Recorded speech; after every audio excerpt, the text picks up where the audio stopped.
Hey, welcome back to the Secret Underground Lair. As you can tell from my voice, I'm a little bit under the weather, which is one of the reasons I haven't had a video out for a little while. But getting a little better, and I thought it's now time to do some work with this maple that we cut up. Well, remember the ash log? I'm going to keep waffling between ash or maple. Well, I'm going to settle on it's maple, and I'll show you why in just a sec. So I have a bunch of live edge pieces here from that log. And what I want to do with this is make a live edge console table. It's going to be a fairly short one, these about 40 inches in length.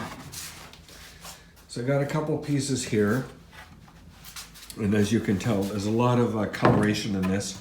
I believe, watch some videos, and it's kind of called ambrosia coloring. Some beetle leftover remnants. But from that same log, I also have a piece that's very clean and a nice live edge on it.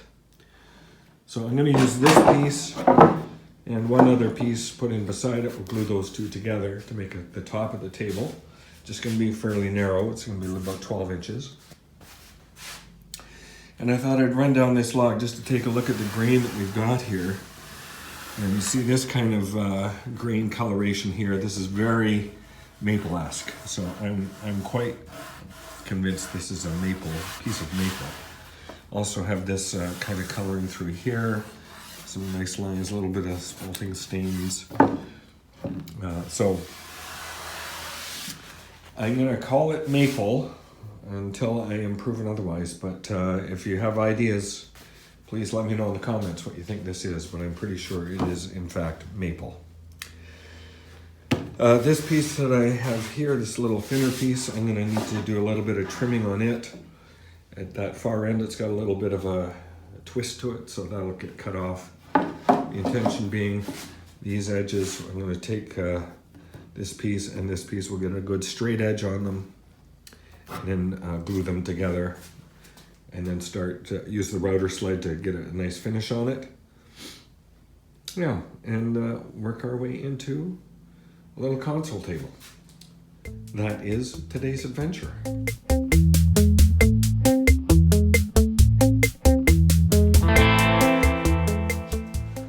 I now have the bed rail screwed onto this piece, and you can see on this time around I've got the bed rail flipped. I'm going to call it upside down. The only reason being is that this dimension here, this bit here, is a little thicker than the wood. And if I had flipped it over the other way, then when the piece is sitting on the table saw, it would be elevated a little bit and twisted a little bit of an angle because this is thicker, and I wouldn't get a perfectly straight edge here. So hence the reason it's on the top. The other thing I need to consider on this piece is that this is the live edge that I want to preserve. This is what's going to be visible. But I have just a little bit of a waning edge along here that I will get rid of because this will be a glued joint. So I'm going to be cutting a little bit extra off this end, off this side, to get rid of that waning edge. So I'll just get the fence set appropriately, get the blade height up, and away we go. All right, the fence is now set where I want it. I have raised the blade to the height that is going to cut through this, and I actually swapped out the blade. I'm using a 20-tooth blade. I think it's 20-tooth. Not the 60-tooth blade that I had in the saw. So this is a rough cut through hard material, and it's a ripping cut. So I'm using a coarser blade. I'm just going to set up the stand on the other end to catch the piece as it comes off. Just give me 1 sec. All right, we're good to go.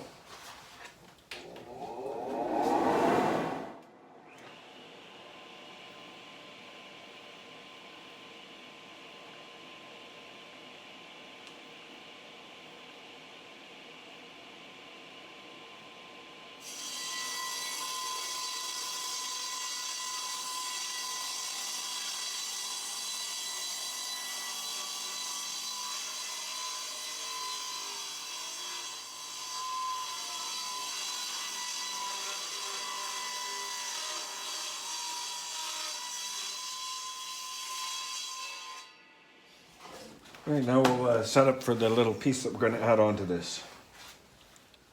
So this is the piece that I want to add onto the side of the live edge that we put on. But right down here at this end, we've got quite a nasty twist. It flips up down here.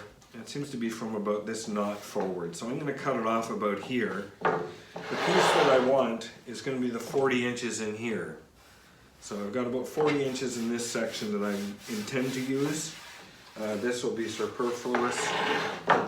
And then I'm just going to cut it off here to get rid of this twisted end. Then we'll rip a straight edge on it.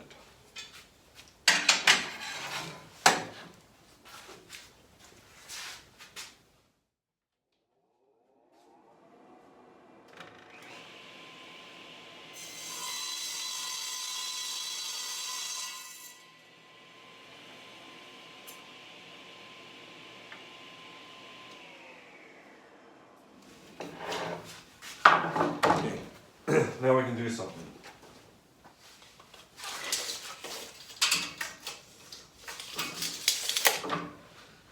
So when you see me put screws into this, into the wood like this, yes, I am marring the wood, but in this case, and in most cases, I'm putting the screw in a section of the wood that I'm going to discard, or a section of the wood that I can easily repair. In this case, the screws are going into a section that will be discarded.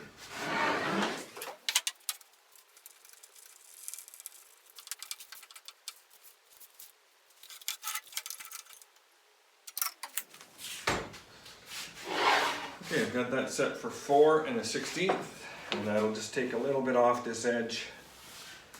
May have a slight gap down here, but again, that's going to be discarded, so I'm not worried about that so much. Okay.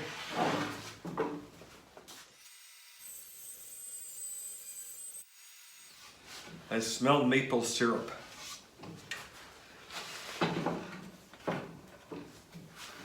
Okay, so there's a piece that we can now tack on to this piece. Let's just see what our total width is going to be.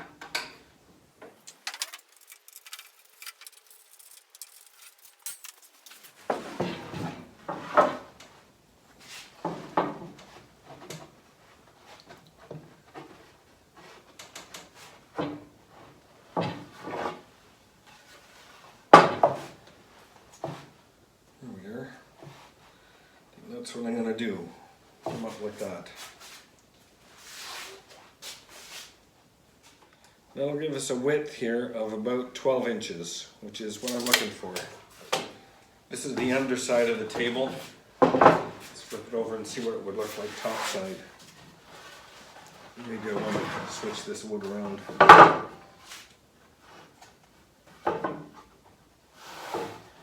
Oh, I think that'll be good.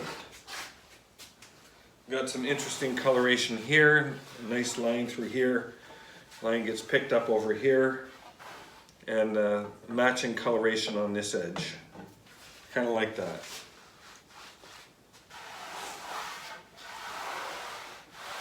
So let's get that prepped for glue up. So just understanding that this is, I want to go from about here to here. So I'm just going to make sure I get this section lined up with that. And that looks about right. It's all ish. Okay, let me make a couple marks and we'll see how we can clamp this together. All right, so here is the clamping plan. I've got 3 sets of clamps here holding these 2 pieces flush with each other and straight. And then a number of clamps, of course, which will run the length of the piece to hold it together. So I'm going to take all this apart, put some glue on there, and then put it all back together and clamped up.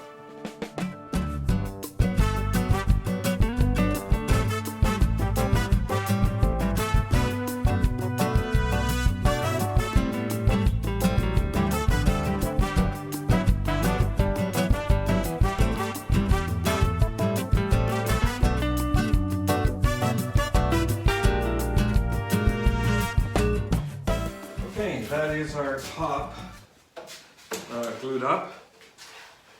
Just get rid of some of the excess glue that's here.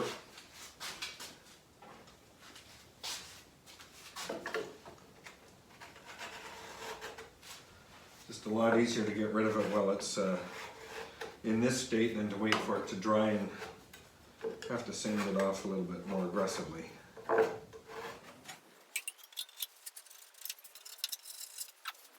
So we'll let that set. I'll need to go select some other pieces now because this table is going to have a bottom shelf as well. So I'll need to get some pieces for that. I'm not going to make the bottom shelf live edge, but I will go select a few good pieces and get them glued up.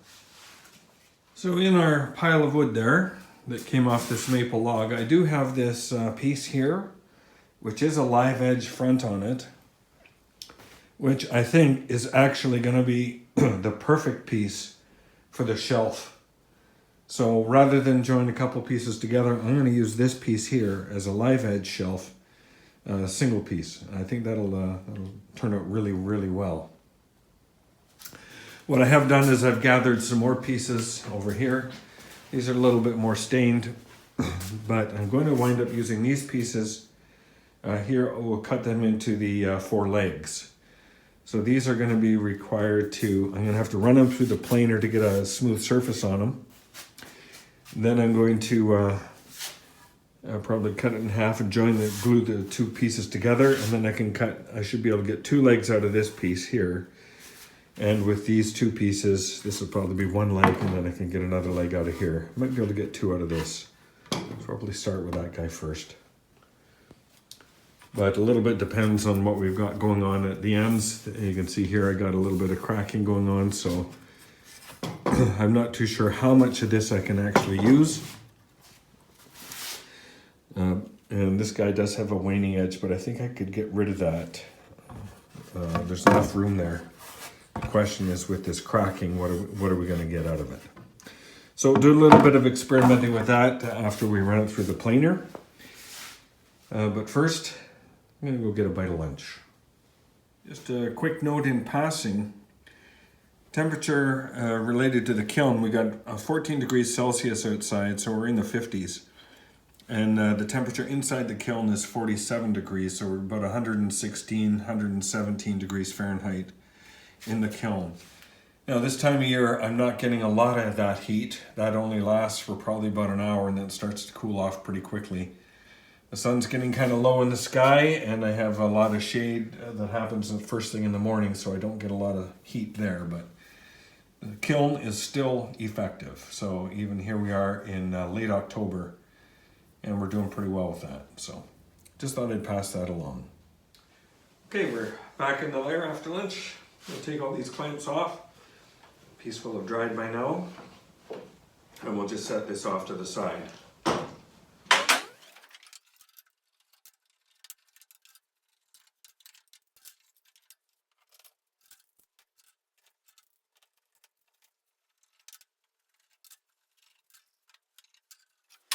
Okay.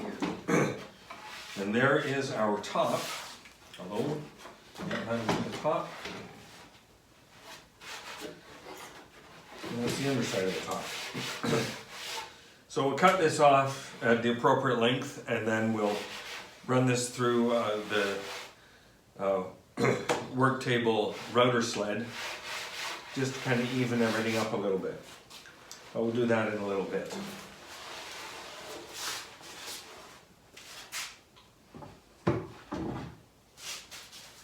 For now, what I want to do is put the planer, surface planer on the work table, on the table saw, and we'll get some even surfaces for the leg pieces that we want to cut and glue together.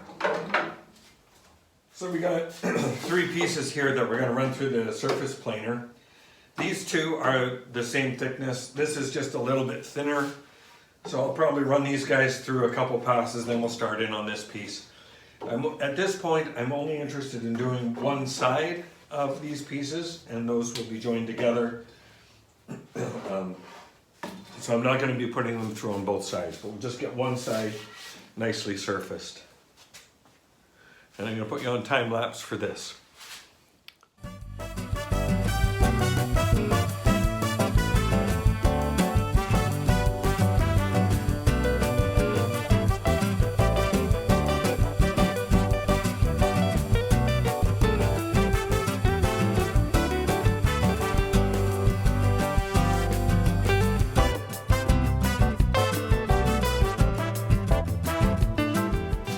All right, I'm now going to cut these two pieces in half, then we'll glue them together and clamp them together, and these, I'll get 2 leg blanks out of this and 2 leg blanks out of this. That'll give us the 4 legs that we need. The other little piece that I cut and planed, I'll just keep that to the side. We'll probably use that later. So let me go back to get the table saw back in order, and we'll make these 2 cuts and then clamp those guys together. Clamp and glue. Glue and clamp.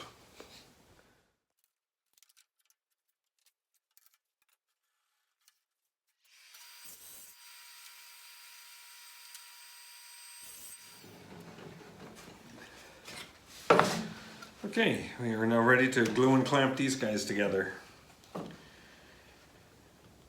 I may have a little bit of an issue at this end with this bar conclusion here, so I'll have to be a little bit careful when I go to cut out this piece. We may wind up having to glue another bit together to make the leg, but we'll start with this.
I saw an interesting tip on gluing things up the other day and just wondered if any of you have tried that. And the tip is, because when you put pieces together like this and then you apply the clamp, the pieces can slide around a little bit. The tip was pour salt in on the glue when it's wet, and then put the other piece on, and the grains of salt will act like sandpaper and keep the piece together. And then being a water-based glue, the salt will actually dissolve. So I haven't tried that here, but I wonder if anybody else has tried it, and maybe we'll give that a shot on the next glue up that we do.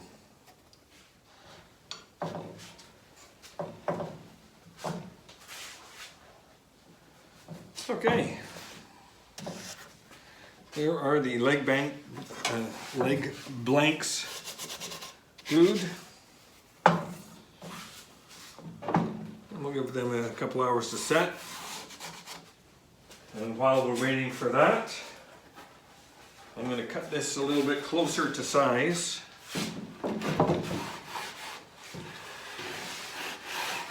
And then we can put this on the router sled and just even it up just a little wee bit. A little proud down here and a little proud down there, so a couple little adjustments won't hurt. And our overall length is going to be 40 inches, so I'll probably cut this to be about 42. Just to give us a little bit of wiggle room on either end.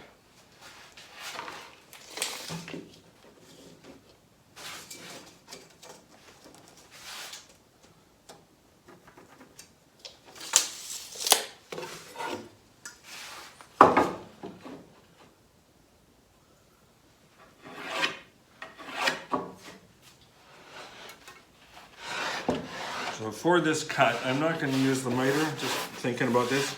I'm just going to freehand this cut and watch the line. As I said, this is a rough cut. It's not the final dimension. It's just to make the piece a little bit easier to work with.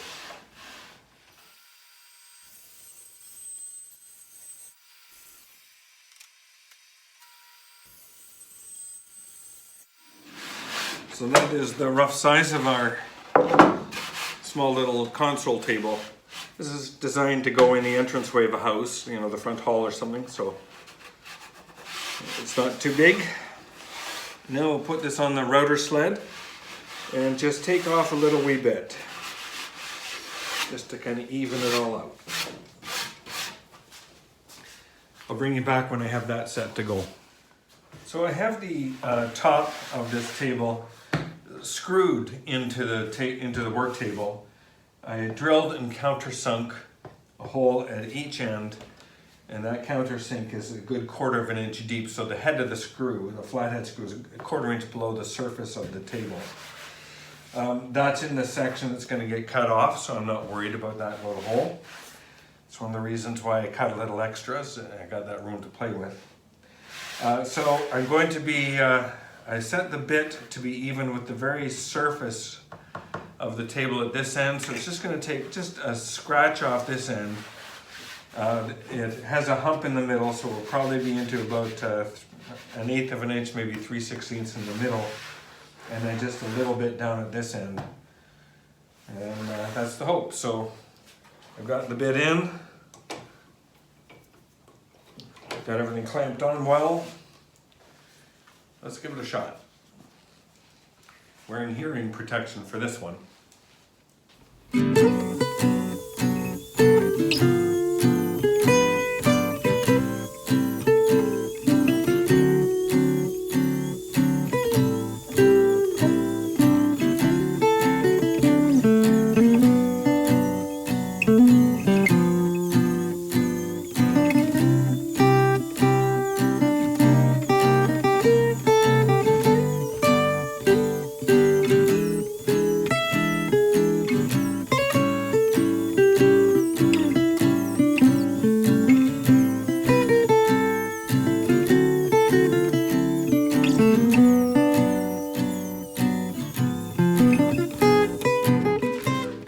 So there's our piece all surfaced up. It'll require some good sanding now. And what I found in here is actually the remnants of a bug. He is no longer a bug. So that'll make an interesting character mark. I'll do a little bit more work in cleaning that out. Make sure it is nice and clean. But I can take that off now and start sanding it. It's a nice, perfectly flat surface. Got rid of the bow that was in the middle. Made a ton of sawdust. Such is the nature of this little beast. But I have to figure out dust collection on this. That's another project. But for now, I'm happy with what we got here. So that's good. Let's go do some sanding.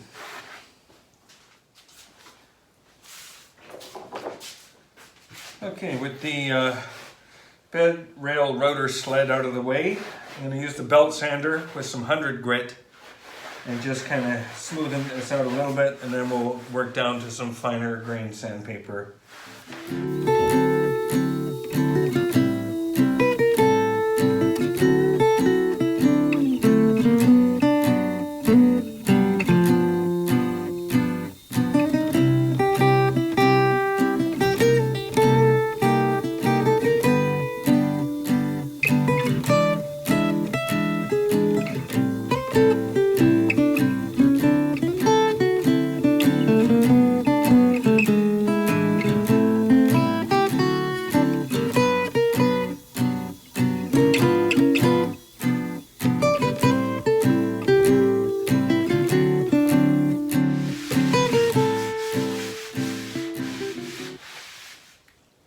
Okay, I'm pleased with that result with the belt sander, so feel good now about moving up to some smaller, finer grit to do some finer sanding. Of course, I have to flip it over. I'm going to use the belt sander on the other side. I'm not going to use the router sled. I'm just going to use the belt sander to even up the underside of this top. You can see I have the bug that we found here, and it looks like there's just a shadow of one here. Nothing in that hole, but I want to clean that one out a little bit more. All right. Some finer paper, I guess. So the belt sander was actually using 80 grit, not 100. And what I did is I emptied the bag of sawdust, and I just have some sawdust accumulated here that I may want to use for filler and making a little filler paste to go into these holes. So that's why I keep that stuff. It's kind of handy. So I'm going to work my way up. I'm going to start with some 120 grit, go over this easily, then go to 180 and then 220. So just get this guy down, sand it up that way.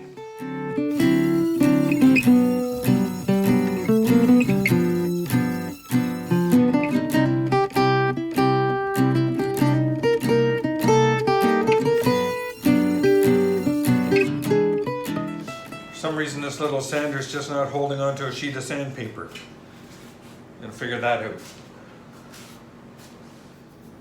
So I finished off the sanding of this just by hand sanding it. My little Ryobi palm sander is not hanging onto paper very well, and I can't see a reason why. But anyway, this is what the piece looks like, having been sanded. See some interesting coloration over here. These nice dark lines. Got these little rings all through. Just interesting marking. And again, on this side, we got some more interesting coloration. What is difficult to spot is actually the line where the pieces join. That's right in here. And that really doesn't become apparent until we get down into this section of the table, but then there's enough going on that it looks okay, at least in my opinion. So that's what this top piece is going to look like. We'll work on the next thing. We'll be working on the legs, attaching them, and finally the bottom shelf. So I'm going to call that a video for today. Thank you very much for watching. Please like and subscribe, and I will see you on the next video.